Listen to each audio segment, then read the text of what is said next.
এই বন্ধুটা বস্তুবাদী না?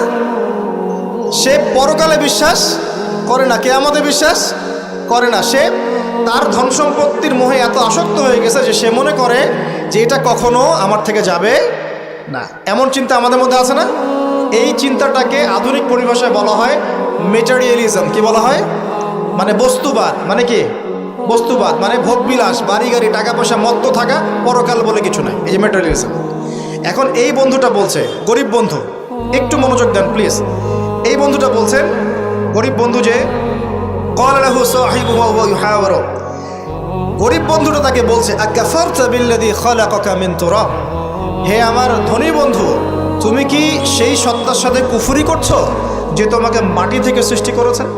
সুম্মা মিন নুতফা, এরপর তোমাকে মায়ের গর্ভে নুতফা আকারে রেখেছিলেন। সুম্মা সাওয়াকা রাজুলা, এরপর তোমাকে এই পুরুষের আকৃতি